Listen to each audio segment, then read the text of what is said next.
Hello folks, this is Lilia. Welcome to my teaching haven. Today we're going to have a theory-oriented video. Today, as you may see from the title, we're going to talk about the future for English teachers. I find this subject to be really exciting.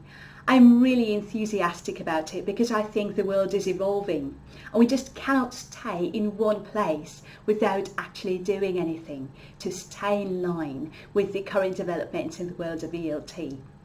My name is Lilia and I've been working as an English teacher for about 12 years now, non-stop teaching back-to-back lessons online and face-to-face. So if you're wondering if I'm an authority to talk about the future in ELT, let me tell you this.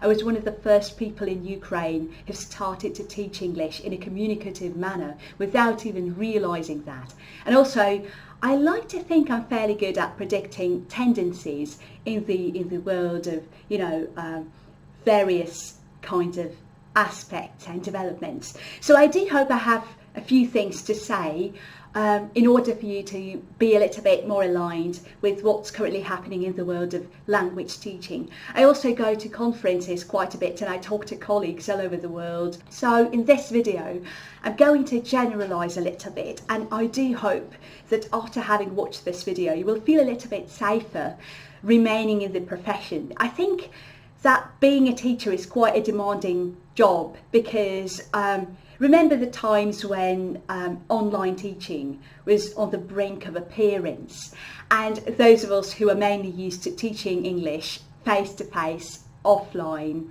brick and mortar institutions, places like that, I think we were a little bit insecure as to where this was all heading towards, because we felt as if online teachers were actually pushing us away from the job that we have been used to doing for so many years. But then it all changed and we kind of adjusted our own teaching methods to the reality of the world nowadays as it is. So this is the first reason why you may choose to watch this video, if you really want to stay tuned with what's happening in the job these days. And also, if you have this genuine love for teaching English, that might be the second reason, because I think we're currently shifting towards an era where making a contribution to society overall is getting more important than just, doing something for the sake of earning a living. Therefore, I think if you really want to live your life according to life purpose, and you have discovered that to be teaching, that's something you might want to find relevant about this video. Without further ado, let's jump into it. The first and foremost change that I think we're heading towards in the world nowadays, not just with the domain of teaching English, but also with other spheres of life, is the general blend of everything. You might have heard of blended learning, and that's definitely part of that, but also I'm talking more globally, I'm talking more generally. Looking for intersection is becoming very, very important. For instance, if you're teaching English and you specialise in teaching grammar, that might not be enough, because I think that nowadays we're shifting from the narrow specialisation towards a wider system thinking / being able to integrate many spheres of life into one sphere specialisation. So I think we're growing more global, and just teaching English for English's sake, I don't think that's going to be enough. So as a language professional, I think we need to develop our understanding of many spheres of life, of various aspects and domains of life in general.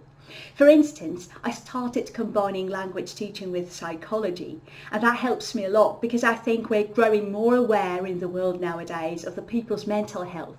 And also when we go to educational institutions such as language centres and places like that, we expect to be treated as people over everything else. And I think if you're able to accommodate your students' psychological needs alongside their linguistic needs and their life purposes, which were the foremost reason why they decided to hire you to come to your school, we'll be more successful as language professionals. I think one great book which personally helped me quite a bit to develop my own understanding of intersection and overlap, which have to be Mastery by Robert Greene, so you may want to check that one too. The book basically teaches you to combine the uncombinable, and I think the ability to combine the uncombinable is going to actually help you make your way through the field of ELT in the future as well. Another important point that I just cannot emphasise enough, which has to be constant development, continuous professional development. But also, having said that, if we choose to combine that with the intersection with other domains of life, that would also involve being more knowledgeable and also being able to understand various domains of life. I think currently we have already gone through the period of development where information was scarce. So today we're kind of looking more for understanding and realising things and inventing things rather than just simply memorising things. And that's something we need to be teaching over to our students, I reckon. Just knowing things is not enough. We need to really understand things. And with that in mind, I think comes the next point that I really want to make here, and that's going to be the ability to teach relevant English and not just fixed curriculum. And this is especially important for those of us who are working in the one-to-one teaching field. Many of our students find us with the idea of being able to speak English for a particular purpose. And what we tend to do, especially if we haven't had much experience in teaching English before, is we tend to teach a certain curriculum that we think fits everyone, that we think might be universal. But here's one thing we really need to realise these days. No universal method works for every single person. We really need to be able to accommodate an individual's needs into our curriculum. Even though that might sound as if we have to be very, hard working and we need to invest more time and more working hours into preparing lessons for every individual student. However, that's not the case. Teaching Unplugged, I think one of the greatest methods in the world as far as teaching English is concerned. I think it was developed by Scott Thornbury. He said that he gave the method a name, even though it had been taught for many years in the teaching industry, just before he came in and just named the actual method itself.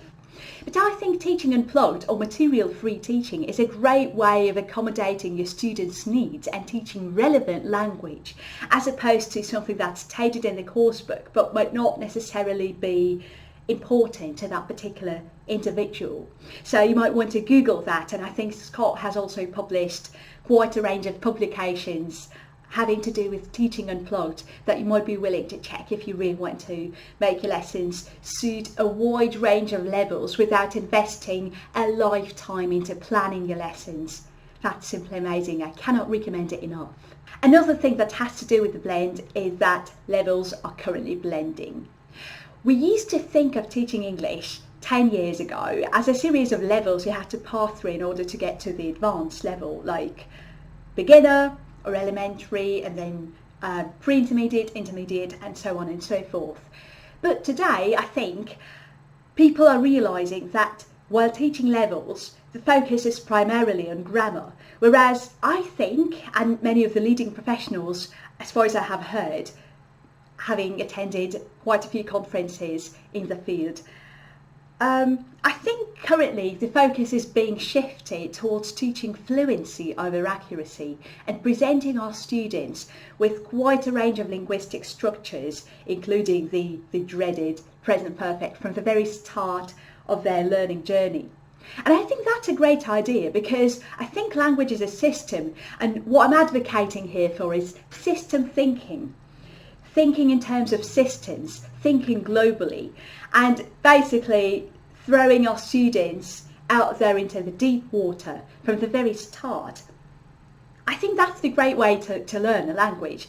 I think we all tend to know that the best learners and the most successful language learners, who then grow into successful language speakers, are those people who have been living in a country where the language they want to learn is being spoken quite a bit.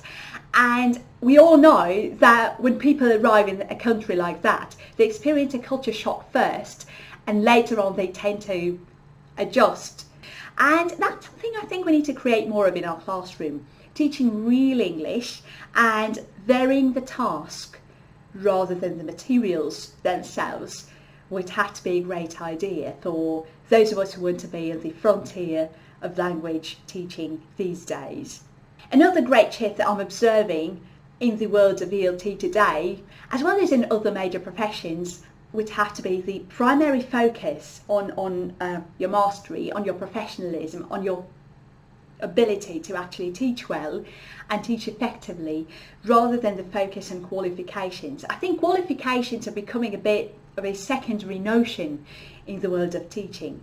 We've all heard a lot about CELTA and Delta and things like that, and I think that the only reason I would personally take those courses would have to be the content of the courses, which is actually invaluable. I think it's very, very good and decent. Having said that, I do think that today all interviews you go to involve a practical element, which would have to be the element that actually takes you to the job, that helps you land the job. And it's not the certificates or the diplomas or the qualifications that you hold. Those may be very helpful if you're just sending in your CV, but then if you arrive and you have like all the best diplomas in the world, those will not allow you to land a job if your practical knowledge is not high enough. So that's something you have to invest more time into. Another focus that is currently changing would have to be the focus on creativity. Again, when people hear about creativity, especially us teachers, you know, we're snowed under, we have so much work to do, our plates are always full. But when we hear about creativity, we go like, oh no, I have to squeeze things out of my head, I have to rack my brain, constantly trying to create something new for a lesson. One thing we tend to forget is that creativity is a natural state of being for a human. I think we're creating all the time, even though we don't necessarily realise that. We create every single second of our lives, even when we talk to our family members, when we talk to our students. I'm creating this flow of speech right now to get my ideas across to you. Developing creativity is something you need to do. If you want to know more about developing creativity for a language teacher, please go to this YouTube channel of mine and watch the video on creativity for language teachers. What you could do is practice creativity every second of your life. One great way would have to be creating analogies or metaphors wherever you see. Like, for instance, life is a little bit like a bus journey. You start fresh and happy, but you end up tired and sweaty, whatever. Creating little analogies as you pass through your day would have to be a lovely way to improve your creativity without putting much of the mental effort into it. Being creative as a teacher would also mean bringing the activities into your classroom that would help your students develop their creativity. And I'm going to finish here with the final point that I think would demarcate the opening of the era for English teachers in the future. And here it is. I think as teachers we're tending to drop our role as information transmitters, and we're entering the age where we would rather play the role of a facilitator, a curiosity catalyst.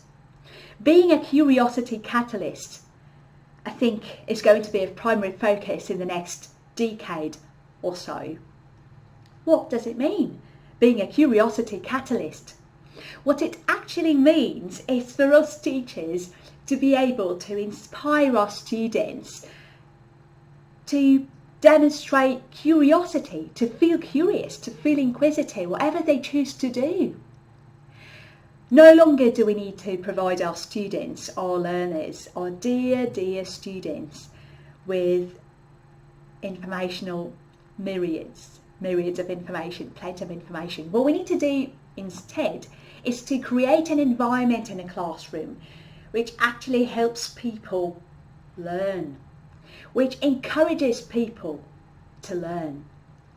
I think learning have gained a little bit of a bad reputation in the past because we tend to think of learning as effort. Whereas when we're born into this world, we're naturally curious. But then this curiosity disappears. It wears off, just goes somewhere. Where does it go? I remember being born into a family which stimulated curiosity in every step I took. My grandparents stimulated my curiosity by reading books to me out loud and encouraging me to go and explore the world around me, and also being quite curious about myself. So I was growing up to be quite an open-minded person. But then as I got into a kindergarten, and then as I went to school, I discovered that just being naturally curious for some weird reason was not just enough. One thing I was encouraged to do all the time in order to quote unquote stimulate my curiosity would have to be some external competition thing. So other than just trying to, be naturally curious and exploring the world just for the sake of curiosity, the kids in my class, and I guess everywhere in my country, just got this idea that you had to compete. And that competition would stimulate our curiosity instead. And that was a very counterintuitive idea. It sounded like very weird to me because I was naturally curious. I was innately curious. Just because I was quite lucky, I think, to have been born into a family that stimulated my curiosity. But then I just could not, get the hangs of the idea why I should have been put under such a great level of stress in order to be able to produce the very best of my ideas. And that led me to losing my internal motivation. So I think in the world nowadays, we need to learn to cooperate without actually competing against each other. My husband and I have recently come back to Ukraine, where I'm currently recording this video, from Denmark. And in Denmark, as an ordered country, what people do is they actually respect each other. They're very, very able to work in a team without having to compete against each other, without having to beat each other up in terms of competition. People are teaming up, everyone brings something to the table, and I think that's the thing that we need to bring up in the young generation these days. I think that's of utmost importance. With that in mind, I'm going to carry on with this theme on this channel. So in the comments below, please let me know which of these steps you have already taken, or what other tendencies you have been currently observing in the sphere of teaching English these days. Maybe you would like to add something, so feel free. Your contributions are always welcome, and I'm very happy to hear from you, so make sure you drop me a hello on Facebook or just here in the comments on YouTube. I'll be doing a talk in Torun in Poland in March the following year, so if you're interested, feel free to go to International House Torun website to book a place in the conference if you're interested in teaching English in a positive way that has a student's well-being in mind. I'll be doing a session there, and I'm very excited about it because I think that we really need to put this intersection between the language teaching and our learners' psychology into action these days, because that's the only way to be. We cannot ignore the emotional well-being of our students these days, and as a combination of a language teacher and a therapist, I'm such a great proponent of that idea of teaching English with our students' well-being in mind. Thank you so much for being with me today. Please don't forget to click on the like button and share this video with a teaching friend who might be interested in developing as a language teacher. And have a good week.